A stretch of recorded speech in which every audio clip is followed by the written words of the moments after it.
The time is 7:28, and we have a special guest in studio with us this morning. We have Police Inspector General Sebastian Ndeitunga. Good morning, Inspector General. How are you? Very good morning. It's lovely to have you in studio. Is it early for you, or is it a good time to be up really. and moving Not already? really. It's a good time. It's a good time. Yes. Are you usually up this early, Inspector General? Yeah, this time I should be at the office. Already? Yeah. Wow, okay. I should be at the office. So what does your morning routine look like when you get up in the morning? I used to be very, very tough. I used to jump from my bed. Nowadays, because of the age, sometimes I need assistance. Fair enough. We understand. I feel like even I'm getting to that age. Yeah. Yeah, that Need a is little kick. an indication that I'm about now to cross the line to retirement. Yeah. Yes. Speaking of which. Speaking of which, yes, I mean, I think your end of term is coming up shortly. Yes. You'll probably be leaving office soon. What public perception do you want to leave behind when you go? No, I would love to see that the public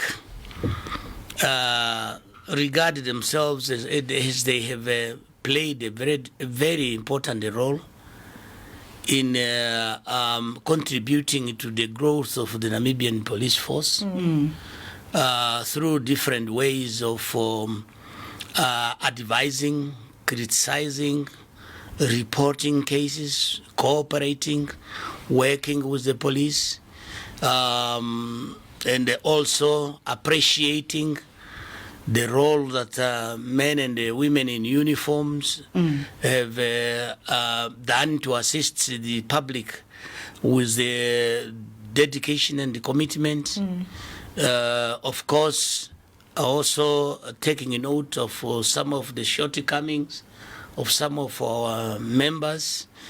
When you are working with a bigger team, you have those who are committed, you have those who are lazy, you have those who are salary collectors, and therefore I think our public should feel proud of having molded a police force which is very professional, very impartial, very objective in the rendering of services to the public and to everyone who is living in Namibia and the visitors. And then, Inspector General, what do you think you will be remembered for? You individually, in your capacity as Inspector General, what will you be remembered for? As a public servant, as I should be remembered as one of those outspoken person, and a person that has been always trying to assist the public. Every time I receive calls, even in early in the morning, 2 o'clock, 3 o'clock, people are calling me. And I have never turned them back. I have to make sure that I find a solution. Sometimes they call police stations in the regions. Those are hours, depressing time. And sometimes they don't find anybody. And once they call me, I have to find a way so that the police can assist. It is very difficult to judge yourselves. The best judge are the people. That question should be posed to members of the public. How did they view this man who is now beating a farewell of the office of the Inspector General next year? The time is very slow. I wanted it. And then, Inspector General, once you leave the office now, once you go into retirement, what does life look like for the person that's now outside the office of the Inspector General as Sebastian Ndeitunga? What plans do you have for yourself? Well, I have to sit down and I just want to be busy when I'm out there. I think for the first 2 months, I will just rest. Well-deserved rest. Yeah, I will just rest. And then I have got small stocks, cattle and the goats. Then I will spend more time there. I would love to every day to walk, just in the farm there, walking, just to keep me fit, because the type of work that I'm having, every time you are just busy with papers and phones and everything. Going to a place where there are no network sometimes, and I will try to be off completely for some times, so that I can really recoup and recover from this stress daily, and then I will come and go and visit friends and some calls to friends. And then I will be ready for the advice from my colleagues that I will leave in the office. I have to make sure that I assist them to keep up. Though I have already started.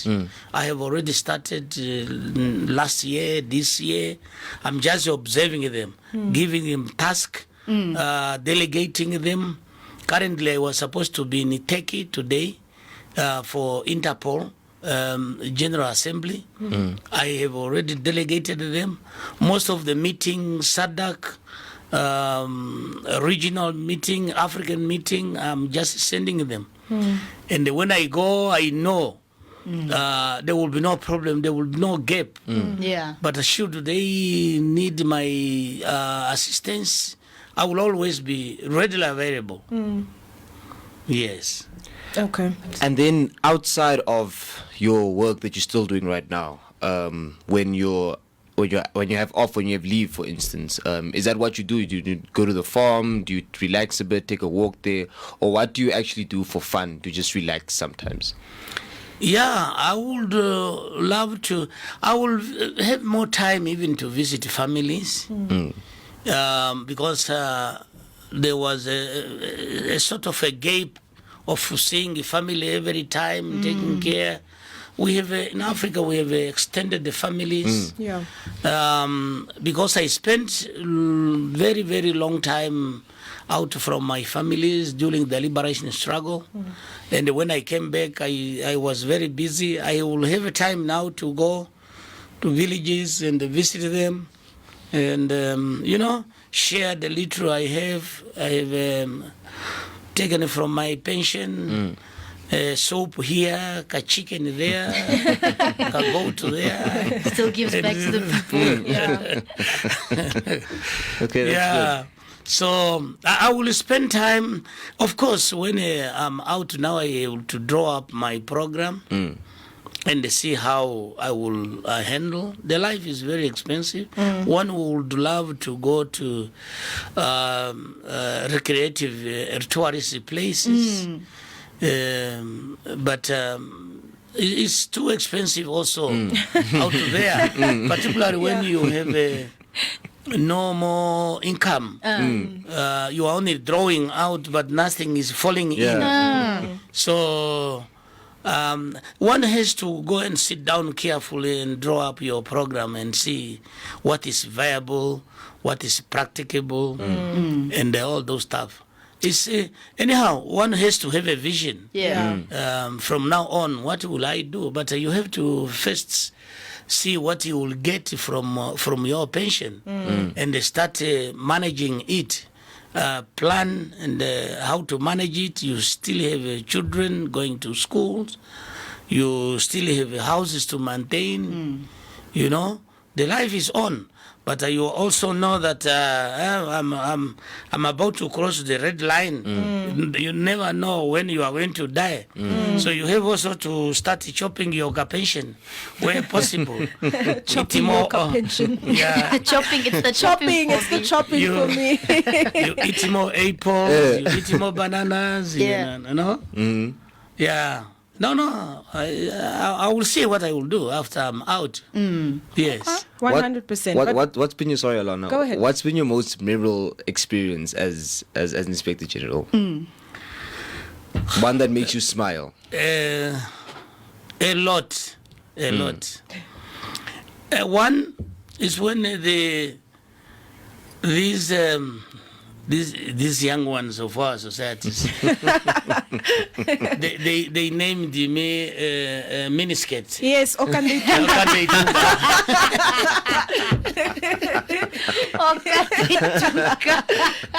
That's great. Poor this lady who was calling me this morning, yesterday and this morning.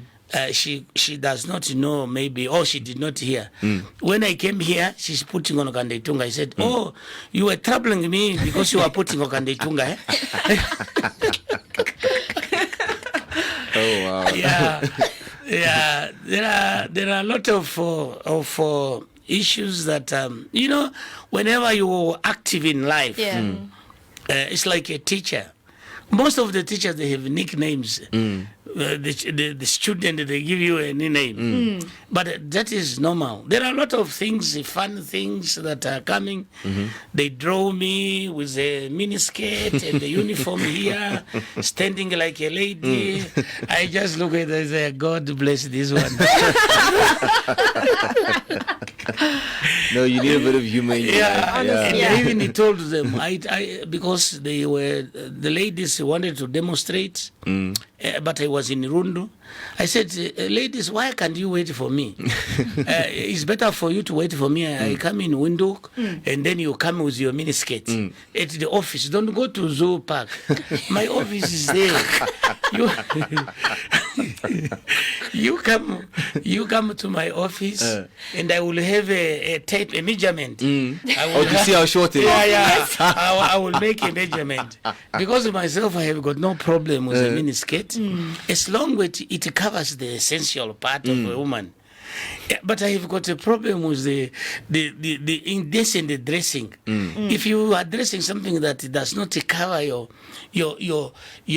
wealth, the diamond, then I have got a sort of problem because I have got a sort of problem, So I wanted them to come, and I will just get a pen or something. I will throw it down there. I said, please, madam, pick up that pen, but don't fold your knee. Just straight pick it up. Even your colleague, because other colleague will be like judges. Now they will see when you are picking up. They will say, "Oh, that one is too short. It's too short." Yeah. Oh. So that's a demonstration. Yeah, but they didn't come. I don't know what happened. Maybe they are still coming before You kept I on retire. waiting. Maybe I keep on waiting.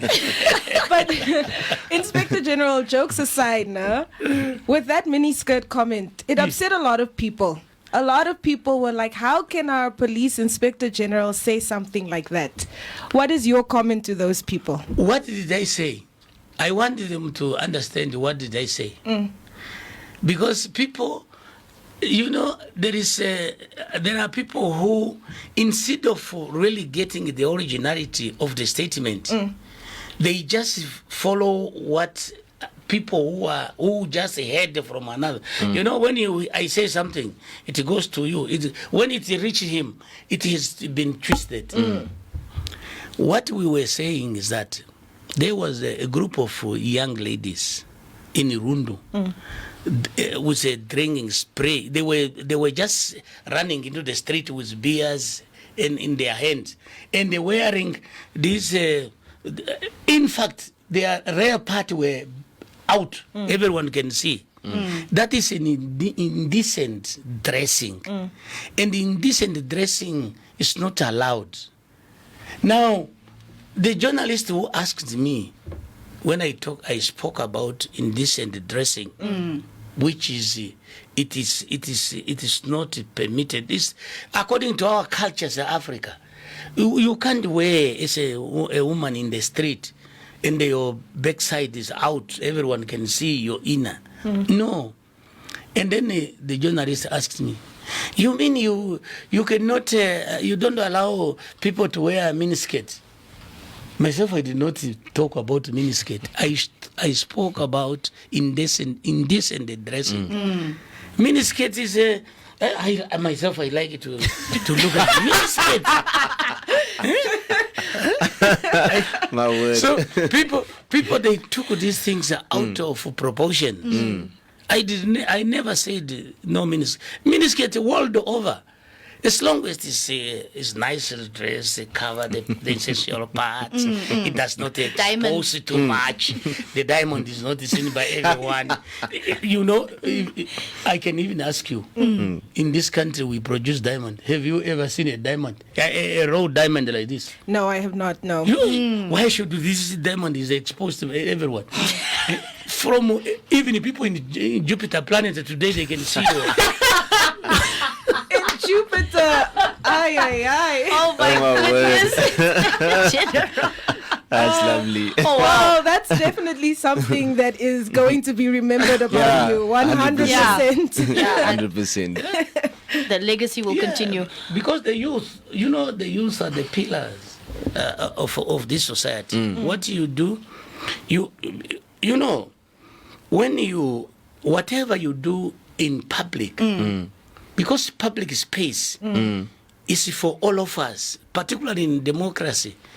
You should always try not to offend the next person. We have a different culture, different understanding, different regions, and whenever you come out from your house going into the street, make sure that whatever your behavior, you should always make sure that I don't offend the next person.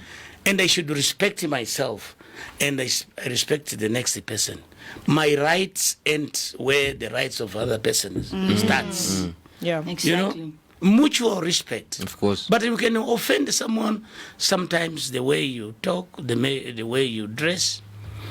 All of a sudden you dress in that too much short miniskirt, you meet a pastor.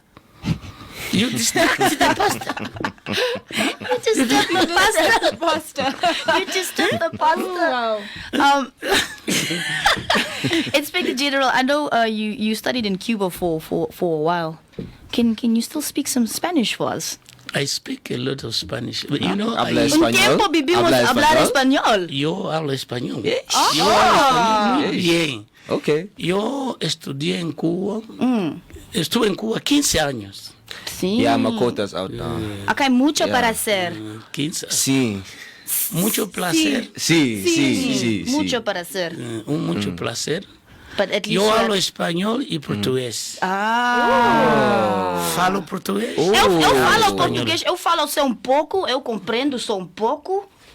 Fala português. Look How at many, that. how many languages do you speak, Inspector General? No, I just speak Spanish, Portuguese, English, and then our own language. How many of our own languages can you speak here? I speak, normally I speak Oswambo. Oswambo, mostly I speak Oskwanyama and Oshimbaja. Then the other language, you know, Oswambo is common. Yeah. There are a lot of language that we understand one another. Only probably in speaking that you cannot. But then I'm trying with my sherero, beto sherero. Okay. Mbaye Matufaida. matukonjisa, Matukonjisa, mbaye. matukonjisa mbaye. Matungura, ukurwanje. Umbawea, wachomwipe. Kwa shikari shapata. He's throwing it like a real Shikaria Shabata. Shikari shapata mbaye. Bae. Mbaye Mwashe. umitanda karari mbaye ya tuno. And Tamara, can you do a bit of Tamara? Yeah. No, kaya. How di baha? That's bad.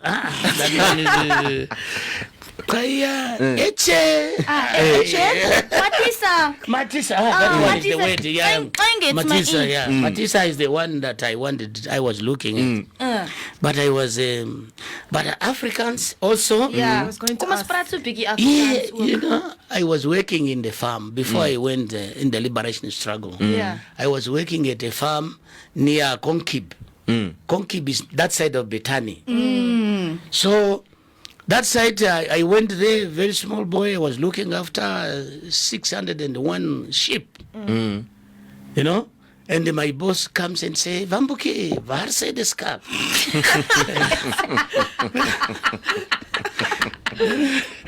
Then I say, the scarf, andere kan de rafiri. Hy's daar. Say, hoef je skap weg vandaag? Then he say, no, de skap armor vandaag. No, baie, no, de skap armor bas. He say, mooi wambuki, jij mooi wambuki. Wambuki. Wil jij mirmir? Wil jij tobacco? Wil jij suiker? Wil jij fris? Ja, bas.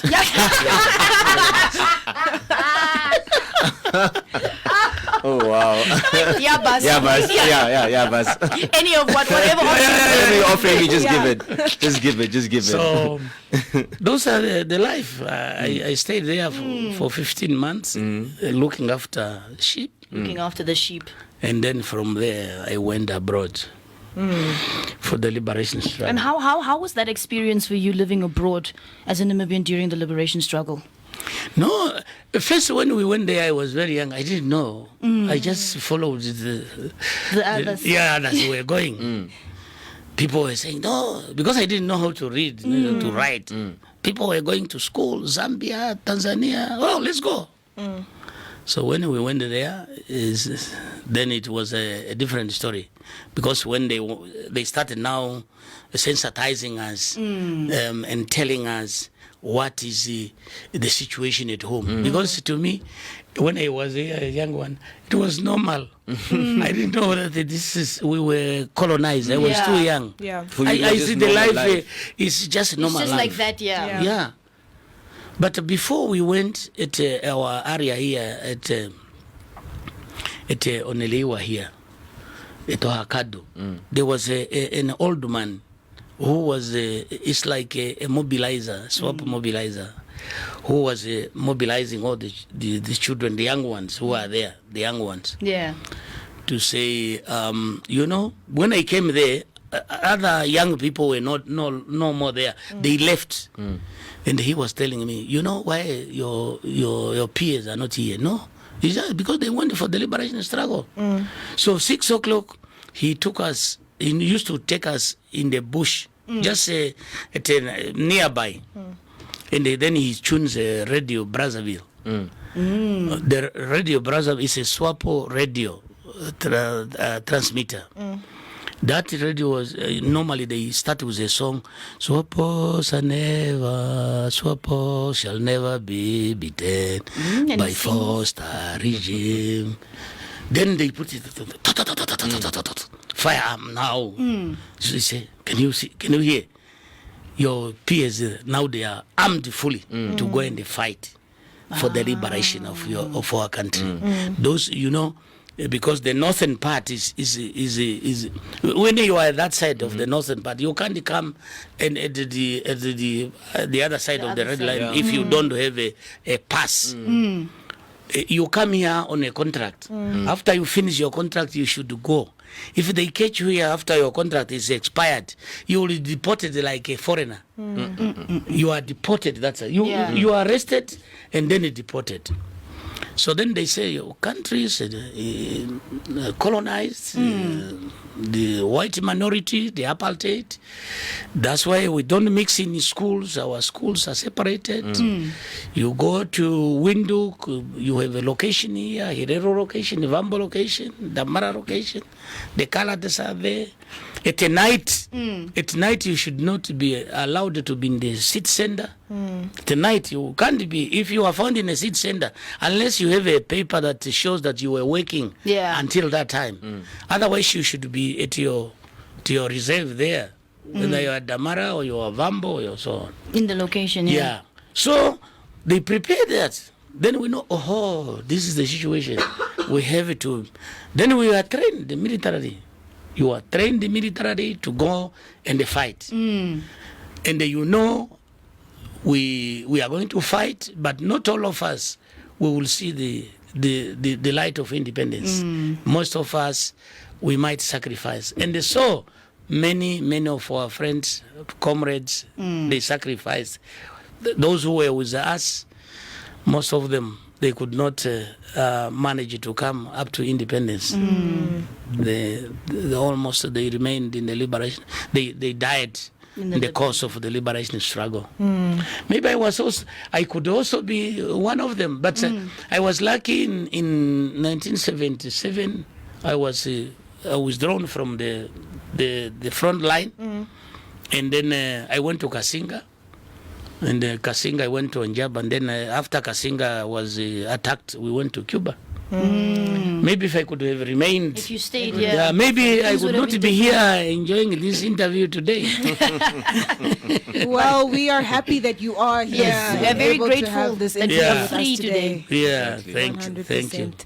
Now, Inspector General, we are coming close to the end of our time with you, but I have one very pressing question that I do have to ask you. I really do have to ask you this.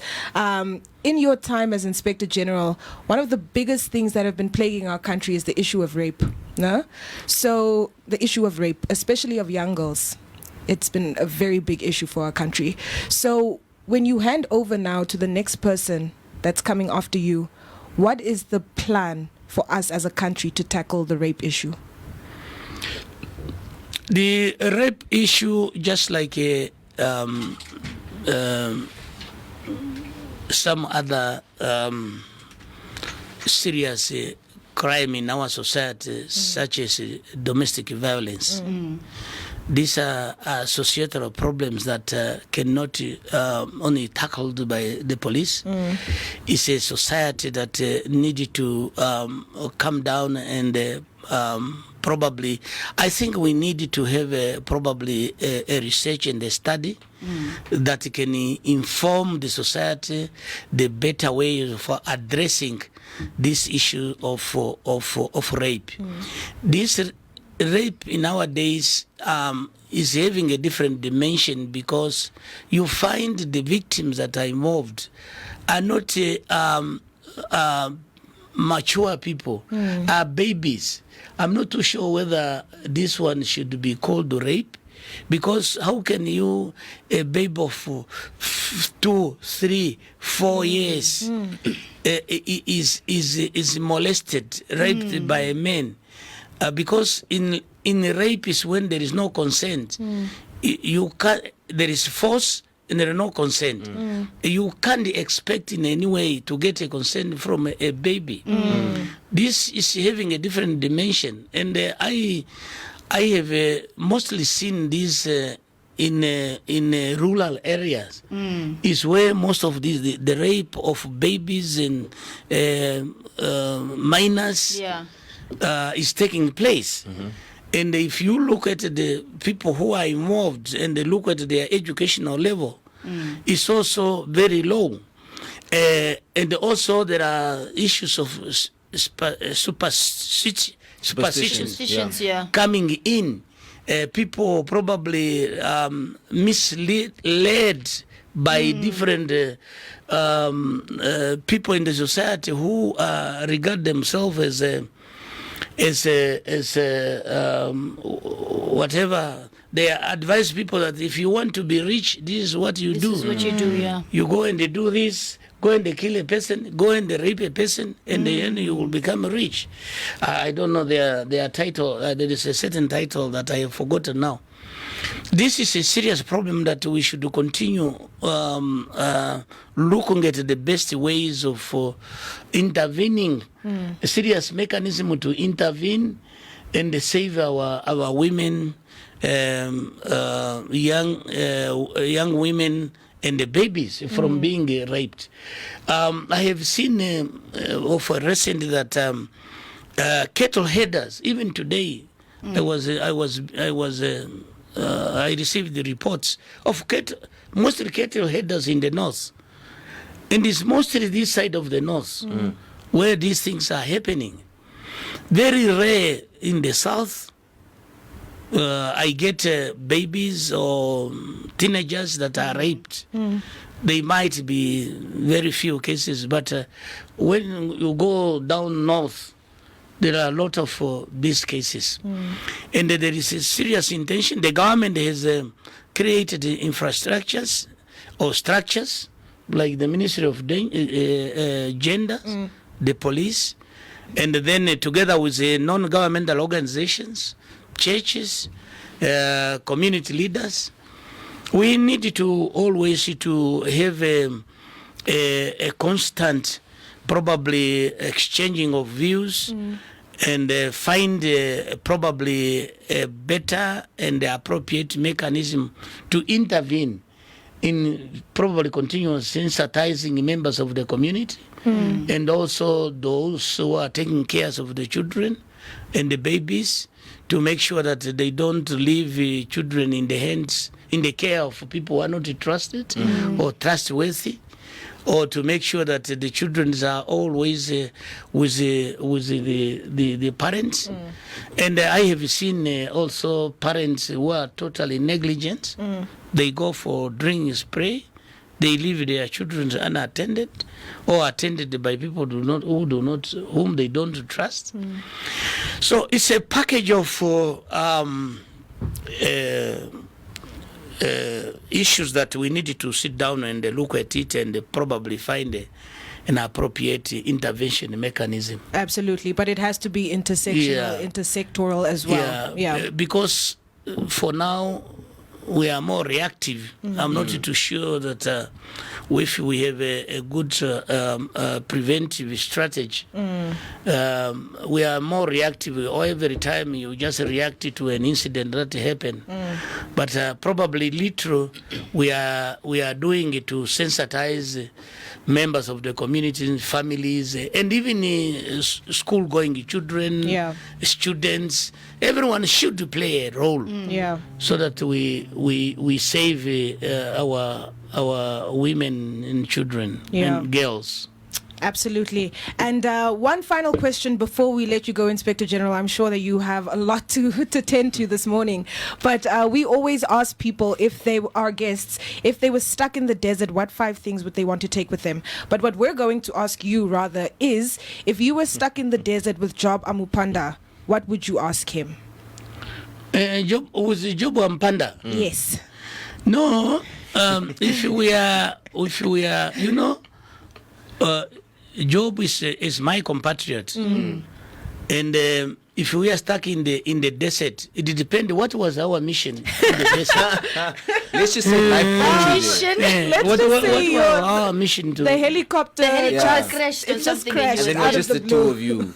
we needed to assist one another. Whoever is able to assist, let me see if it is a crash and my leg is injured. He should carry me if he is. If he is injured, definitely I have to carry him, and I have to give him the first aid. I have to give him a first aid and make sure that I save life. Yes. And we go on. You know, we have, you know, in life you should always agree to disagree, but you should always make sure that you keep peace, stability, and make sure that you protect the image of your country and your people. You know, we are those are petty things. You know, those are petty things that that what I don't like are people who are always involved in affliction while the people are suffering. I was telling this when I went to these people who were grabbing land. We are not saying people should not fight for the land. There are mechanisms for people to follow. But when there is a bottleneck on these legal procedures, people become frustrated. That's why they become agitated and they go and they grab land. While you have officials who are paid with the public salaries, every time they are just a push and pull, quarreling. Even those who are having a PhD. That's why I'm saying, if you have a PhD, you are the best person to unite people. And forge ahead, independently of your political differences. You should be mindful of the need of the people that have elected you. People are suffering out there. People, they are not interested to hear that you are a best boxer in the office. You are a best. No, they want a practical solution to their problems. Yeah. So if we are in the desert, we are compatriots, we assist one another. We should make sure that we save one's life.